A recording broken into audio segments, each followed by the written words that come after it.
সুপ্রভাত আমার সকল বন্ধুদেরকে। তোমরা সবাই কেমন আছো? আশা করি সবাই ভালো আছো। আমার পরিবারে তোমাদের সবাইকে স্বাগত। তো দেখো, আমি না, আমরা সবাই এখন বেরিয়ে পড়েছি ভোরবেলায়।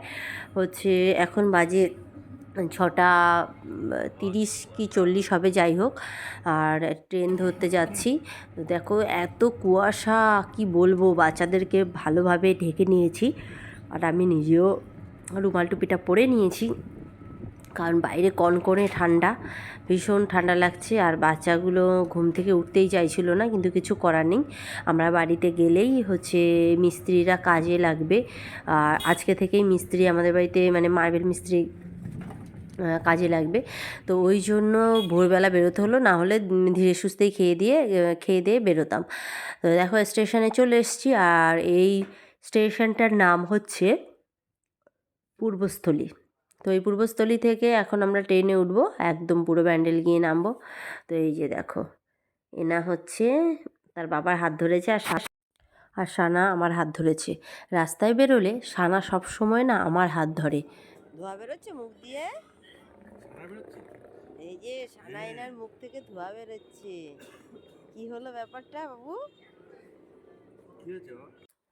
তো সানায়নার সাথে গল্প করতে করতে অনেক রকম দৃশ্য চোখে পড়লো। স্টেশনের পাশেই একদম গা ঘেঁষে রেলের জায়গায় যাদের বাড়িগুলো, তো সেই সমস্ত ছেলেপেলেরা দেখছিলাম যে গায়ে সেরকম শীতের পোশাক নেই, খুব পাতলা একটা ড্রেস পরে রয়েছে। আর তারপরে ছোট ছোট বাচ্চারা, কত দায়িত্ব এদের, দেখছি নিজে নিজে ব্রাশ করছে, মুখ ধুচ্ছে। হ্যাঁ, তার সঙ্গে আবার একজন ছোট বাচ্চা, মানে ছোট বাচ্চা হয়তো 7 বছর 8 বছর বয়স। আর তারই হয়তো কোনো ভাই বোন আছে 2-3 বছরের। তো এরকম খালি পায়ে এই শীতে, পায়ে কোনো মোজা নেই, মানে নানান রকমের জিনিস দেখছিলাম। আর তাই ভাবছিলাম যে সত্যি এরা কত রকমের, এরা বলে নয়, কত রকমের মানুষ থাকে, কষ্টে জীবনযাপন করে। তো আমরা ভাবি অনেক সময় যে আমরাই মনে হয় মানে এটা চাই ওটা চাই, যখন যেটা না পাই তখন মনে হয় যে না, কি কষ্টে, ঠিক মতো পেলাম না, এরকম একটা ব্যাপার। কিন্তু আমরা যথেষ্ট ভালোই আছি। তো দেখো, ব্যান্ডেলে নেমে গেছি, এবার বাড়িতে চলে এসেছি। তো বন্ধুরা, আমি বাড়ি চলে এসেছি। আর বাড়ি আসা মানেই বুঝতে পারছো, বাড়ির একটা বউ যখন বাড়িতে আসে সকাল টাইমে, তার কাজ ঠিক কোথা থেকে শুরু হয়। তো আমার অবস্থাও ঠিক তাই হয়েছে, মানে প্রচুর কাজ, জামা কাপড় এখানে ওখানে চারিদিকে ছড়িয়ে রয়েছে। এখন আমি কিছু কাচবো, কারণ যে কাজের দিকে কাচে তাকে অতগুলো দিলে হবে না, কারণ তার অনেকটা তাহলে প্রেশার পড়ে যাবে। ওই জন্য এখন আমি কাচাকাচি করব। তো ঠিক আছে, চলো দেখতে থাকো।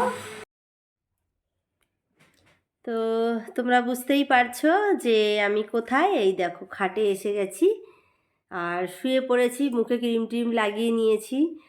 আর আজকে সারাদিন প্রচুর ধকল গেছে, সেটা তো বুঝতেই পারো যে ওই যে বেরিয়ে এসে জামা কাপড় তো কিছু কাচা হয়েছে, কিছু রয়েছে। আর তারপরে এসে রান্না বান্না, ঠাকুর পুজো করা, তারপর বাড়ি না থাকলে মনে হয় 2 দিন বাড়ি নেই, তবু সব কিছু যেন মনে হচ্ছে ধুলো পড়ে আছে। এই ব্যাপারগুলো আমার মধ্যে খুব হয়। তো সেই সমস্ত জিনিসগুলো সব পরিষ্কার করলাম। আর তারপরে মেয়েদের অনেক দিন পড়াশুনো করা হয় না, তো সেই পড়াশুনো করাতে বসা। তারপর আর এদেরও তো মানে এনার্জি নেই, বেরিয়ে এসে যেন গা ছেড়ে দিয়েছে। পড়ার কথা বলছি যেন নতুন মানে একটা কোনো কথা শুনেছি, এরকম একটা ব্যাপার।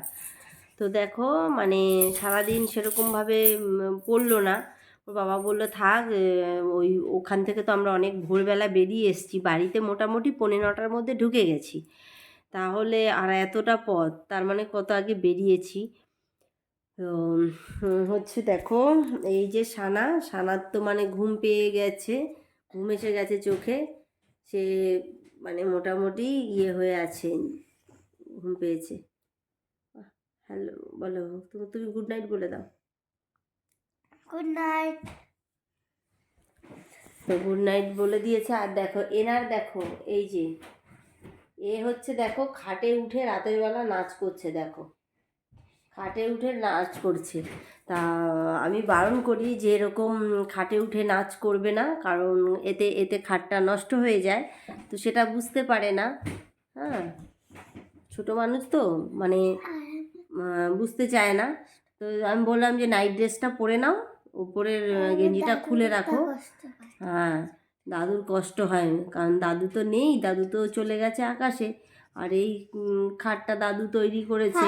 এবার যদি এই খাটটার উপরে উঠে লাফায়, তাহলে দাদু কষ্ট পাবে যে আমার জিনিসটা ওরা নষ্ট করে দিচ্ছে, আমার দুই নাতনি। এটা তো বুঝতে হবে, তাই তো?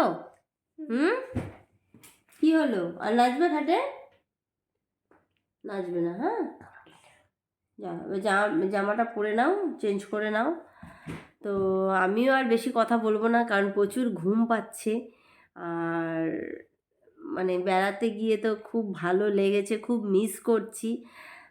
হচ্ছে বিশেষ করে ওই যে ওই বাচ্চাটা, মানে এত মিষ্টি, আর আমাদেরকে পুরো একদম জমিয়ে রেখেছে, মানে একদম এক মুহূর্ত মন খারাপ তো দূরে থাক, বেড়াতে যাব মন খারাপ হয়তো হয় না, আনন্দেই থাকি, কিন্তু মানে সারাক্ষণ হাসি, ওর কথাগুলো শুনতে শুনতে মানে পেট ব্যথা হয়ে যায়, মানে এরকম সারাক্ষণ আমরা সবাই খুব হেসেছি খুব।